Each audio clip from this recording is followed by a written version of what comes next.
Hello, and welcome back to the Follow Your Spark podcast. It's your host, Gina Casbaro, and I'm coming on for a solo episode today to talk all about perfectionism, procrastination, and confusion. Three things that I find hold people back so often when it comes to pursuing their dreams and going after big goals. And today I want to talk about what's really underneath the surface here so that you can move past it and start to take inspired actions in the direction that you want to go in. So if you've ever felt any of these things, stick around. This episode is for you, my friend. Okay, so what inspired today's episode is that I've been doing monthly passion potlucks for the past couple months. And this is where I invite other visionaries, creatives, entrepreneurs, trailblazers to come over and talk about what are you passionate about? What's getting in your way, and open up to support and contribution from the community. And I've been hearing these themes come up again and again with the people coming to these potlucks, with the people in my community, with my clients. So I wanted to share the same things that I've been coaching my clients on, the same things I've been sharing with people at these potlucks, in case this resonates with you as well. All right, so the first thing I want to talk about is perfectionism. And this could look like if you have a dream, you have a project that you're working on, and your brain constantly finds something else to tweak, something else to do, something that's not quite right, something that you have to fix in order to move forward. So when it comes to perfectionism, one thing that I find is pretty much always underneath the surface is what we're trying to avoid that keeps us from moving forward. And one of those things is often the emotions that would come from taking a risk, the emotions that you might need to experience if you were to put yourself or your work out there, if you were to share yourself, in a new way, what you might have to feel. Because anytime we do something for the first time, anytime we share our work in a new way, anytime we share our ideas in a new way, anytime we do something for the first time and are a beginner at something, you are likely going to feel emotions, right? You might feel scared. You might feel nervous. When you actually do put your work out there, you might risk feeling disappointed or rejected if things don't go according to plan. So the brain is trying to scramble, thinking of anything it can to keep you from moving forward because it doesn't want to experience all of those things. So often when people think, oh, it's a totally factual thing that I need more experience, I need more time, I need to be more thorough, I need to make sure all of my I's are dotted and my T's are crossed, I need to research this a little bit more, I need to do another iteration before it's safe to put this out into the world. Often all of that is stemming from what we're really trying to avoid. And the brain is wired in this way. It's wired to look for danger. It's wired to look for worst case scenarios. And while those things can be valuable, it can be valuable to think about the obstacles that you might face and think about how you could overcome them and what you could put into place to solve for those potential problems. That's valuable, but not to the extreme that it holds you back from taking any action, because the brain is trying to solve for all of those things to protect itself, to feel like it's safe to move forward and like there's zero risk. And the reality is, there's never going to be zero risk. There's always going to be unexpected things that happen, challenges that show up, and that journey will require us to feel feelings. And this is why on the very first coaching call, when people start to work with me, we talk about what are your three biggest goals, desires, wishes for the next 6 months. And after we talk about those goals and why they matter, I ask them, what are the emotions you would be willing to feel to move towards that? And what are the emotions you'd be willing to cultivate? And when I ask them this question of what are the emotions you'd be willing to feel, what I mean is like the quote unquote difficult, uncomfortable emotions that you might not want to feel, what would you be willing to feel? Would you be willing to feel rejected? Would you be willing to feel disappointed? Would you be willing to feel confused? Would you be willing to feel frustrated? Would you be willing to feel all of those feelings that might come from making a first attempt at something, sharing your work in a new way, speaking more publicly, more visibly about what you do? Would you be willing to feel those feelings? And I also ask, what feelings would you be willing to cultivate? Because it's not just the difficult emotions that people often avoid. People often feel hesitation and resistance to beautiful emotions as well, whether that's excitement or gratitude or hope or optimism, because so many people are waiting for the other shoe to drop. They don't want to feel excited about a possibility and then risk feeling disappointed. So, again, the brain is trying to keep you safe. It's trying to keep you in what's known and what's familiar and avoid any extremes of these emotions, because most of us weren't taught how to feel feelings. Most of us weren't taught how to feel emotions. So therefore, most of us resist them, avoid them, numb out, distract ourselves, come up with busy work, all kinds of things so that we don't have to actually do the thing that might require us to feel feelings. So, perfectionism, like I said, I find that one of the things perfectionism is hiding is avoidance of feeling feelings. And this is why this is one of the number one foundational skills I work on with my coaching clients, because, like I said, most of us were not taught how to do this. So, when you learn how to feel your feelings in a somatic, embodied way of what do they physically feel like in your body, when you start to embrace your emotions as teachers, as part of the human experience, you allow them to flow through you. Because if you've ever heard this phrase, what you resist persists, what you fight strengthens, you probably know this, that we can't just bury our emotions. They will come through one way, shape, or form, whether they come through in physical ailments or impact us, they keep us up at night, whatever happens, they're still there. And the more that we feel them, it's counterintuitive, because oftentimes people think, oh, if I feel my feelings, I'm just going to drown in them and I'm going to be spiraling in them forever. And this isn't about perpetuating this feeling indefinitely. It's about being able to have compassion for yourself, that you're a human being and part of the human existence comes with feeling feelings, letting go of judgment, letting go of making yourself wrong for feeling them in the first place, allowing them to move through you, seeing what lessons they might have to share with you, and then being able to move on after that. So if you're listening to this, I invite you to ask yourself, what is a goal or desire or dream that you have that perfectionism maybe has gotten in the way, that you've been trying to figure out how to do it right, how to do it perfectly, to make sure you're perfectly prepared, you have all the right experience? Has that ever held you back from taking the next step, from moving forward? If it has, ask yourself, what feelings do you think maybe you're avoiding? What feelings might come up, could you imagine, if you were to take the next step? That if you were honest with yourself, you would know, yes, I see the next step I could take. I could make a social media post and share about my work. I could offer this service that I've been thinking about offering for years, however imperfectly, and just see what happens. I could reach out to that person I've been meaning to call for weeks and ask them about this opportunity that I've been interested in. Whatever it is, what have you been holding yourself back from because you think you're not ready, or you think whatever you have inside of you is not perfect yet? And then ask yourself, what emotions would you be willing to feel, and what emotions could you cultivate in order to move forward? Are you willing to cultivate confidence? Are you willing to cultivate courage? Are you willing to cultivate excitement? Whatever it is. And again, what emotions would you be willing to feel in order to move forward in that direction, whatever direction that is? And I'll talk a little bit more in a minute about what can help you move forward. But that's the first thing that I invite you to do. Think about, what is something that you've been desiring to do, that you want to believe is possible to do? Where has perfectionism been getting in your way? And then ask yourself, what feelings would you be willing to feel in order to move forward in that direction?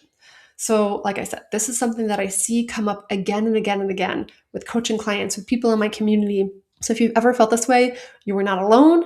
And part of it is that your brain is really just trying to keep you safe in this familiar land, this familiar life that you're already living in. It doesn't want you to take a risk. It doesn't want to have to go on this roller coaster of emotions.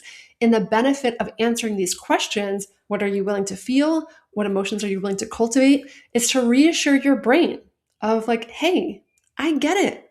I get that we might have to feel some big feelings in order to move forward towards this goal. And I'm willing to feel that.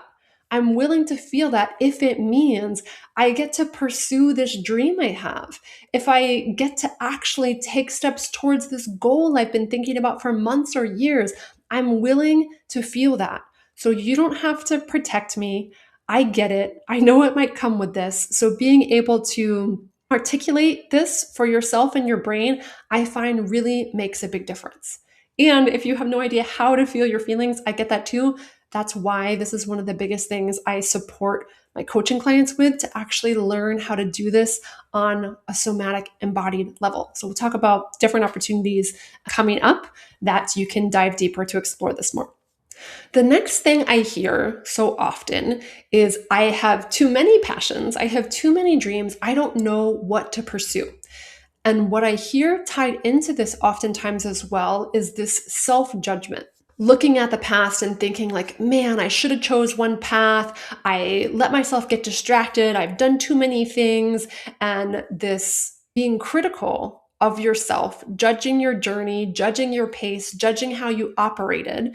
And this, like I said, came up recently in the Passion Potluck. It's come up with many people. So if that has ever come up for you, if you've ever thought to yourself, I have too many passions, I've been distracted, I should have figured it out by now what I'm meant to do, and you've ever felt shame or you've ever been critical for yourself, I want to tell you the same thing I told someone else recently. And it's about this concept of the gap versus the gain. So, as ambitious people, people who are constantly thinking about dreams and goals and things you want to create in your life, so often one trap of that is to get caught focusing on the gap, focusing on how far you have to go, focusing on what's not working, why you're behind, why you should have been at that level, whatever level that is by now. And when we're in that space of judgment, of being critical, of being mean to yourself and telling yourself what you should have done by now, you should have figured it out by now. If you've ever felt like that, I invite you to notice or recall how that felt in your body. And when I think about that, when I think about moments I've had thoughts like that, because I definitely have, I feel very constricted. My chest feels heavy. I feel tired. I feel drained. I feel like I want to just like get in bed and take a nap. It does not feel good. And I find that it feels like you are pushing a boulder up a mountain. Like to take any steps forward feels so hard and arduous. Versus if you're in the gain and you're thinking about, wow, look at all the things I've learned in my life because I've had so many passions. Look at all the ways these different passions, these different threads have woven into this beautiful tapestry in my life. Look at all the ways this makes me an incredibly rich, unique individual because I have experimented with so many different things in my life. What have I learned from all of that? What are the obstacles that I've overcome that have helped me get to where I am now? Why is where I am now amazing? So to be able to really notice and catch yourself of when you're in the gap, when you're focusing on what's not working, how you're behind, how you're not good enough, and see how you can shift it to a focus on the gain. And I find again, this is another one of those protection mechanisms because at the end of the day, the brain really wants us to stay in the safe and known. So anytime it's telling you anything that keeps you playing small, that keeps you in like a heavier, lower vibrational energy that makes it that much more difficult to move forward, it feels like it's protecting you by keeping you in your familiar life. So anytime it's doing that, just recognizing of like, okay, this thought doesn't have to be true. And I can redirect my attention to what I want to believe about myself, what I want to believe about my experience, what I want to believe about my life. and really build up this energy, these beliefs that are going to fuel you and make it that much easier to overcome these humps and overcome these challenges. And the last thing that I want to talk about that shows up again and again and again is when people are talking about not having enough time or procrastination or feeling confused. And this ties into I have too many passions, I don't know what to do. And they feel this struggle of I don't know what to pick, I don't know what to prioritize. They feel a lot of confusion and they want to know how. Really, in all of these scenarios, whether perfectionism or procrastination or confusion, most people want to know how. What is the solution? How do I better manage my time? How do I fix this problem that my perfectionist brain is telling me needs to be fixed? How do I get clear and choose from the 20 different passions that I have? What is the solution, the logical solution, the step-by-step solution that's going to help me do that? And what I say to my clients, what I said to the people at the Passion Potluck, and what I'll tell you is that the how is not the answer. What's going to make the biggest difference is what you believe about yourself, what you believe you're capable of, what you believe is possible, why you want this dream that you want in the first place, why it matters. That is what's going to fuel you and help you take inspired actions moving forward. What's not going to help is if you try to force yourself and pressure yourself and judge yourself into making a change because you feel like you're somehow lacking, you're somehow not good enough, you're somehow behind. That energy is going to make everything a lot more difficult. And it's going to make it a lot harder to think of inspired creative ideas. Again, because that is all coming from the energy of how do I protect myself? How do I do this perfectly so that there's no risk involved here? And the reality is, there is never 100% certainty. There is never zero risk. When it comes to living a big, bold, passionate life, when it comes to stepping outside of your comfort zone, it's going to involve lots of emotions, it's going to involve uncertainty, and it's going to involve stepping outside of your comfort zone and believing you're capable of navigating whatever hurdle crosses your path. So, for example, if you're telling yourself, I never follow through, I have a million ideas and I do them for like a week at a time and I always drop off. I can't count on myself to actually stick to one thing. I'm so confused. I don't know what I actually want. I don't know what actually matters to myself. That's going to amplify the confusion. And it's again going to make it that much harder to tune into what's the inspired action that I want to take moving forward. Versus if you tell yourself, okay, I can see times in the past where I followed through on things. I can see times in the past where I have been dedicated to something, where I have brought a project to fruition, where I have identified something that mattered to me and followed that path and created something beautiful. I can find examples of that. This is also tied to that philosophy of the gain. How have you grown? How have you evolved over the years? It's building this belief in yourself, in your life, what you're capable of, building beliefs in your unique skills, your unique talents and gifts. That's what's going to fuel you. And that's what's going to help you the most to hone in on the how that the brain wants so much the solution. It's not going to come from someone or something external handing you the perfect plan for your life. Because there is no perfect plan for your life. There's no perfect plan for your business. Just because a business strategy worked for me doesn't necessarily mean it's going to work for you. It's not just about learning how.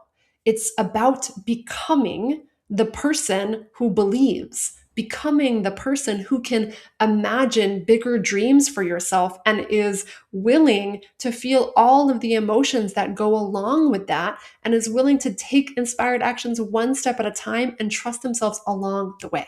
So, this is what I've been sharing with all of my people again and again and again. And because this is what I think makes the biggest difference, and I find it's something that people often miss, that's why I am offering this event, Believe, coming up again on June 25th, because it is all about spending time asking yourself, what do you actually want to believe in? What matters for yourself and your life? And this is something that I find as a struggle even to do just that, because most people have so many obligations and day-to-day responsibilities and just like the busyness of life that we often don't even ask ourselves, what matters to me? If I actually believed anything were possible, what would I want to create for myself and my life?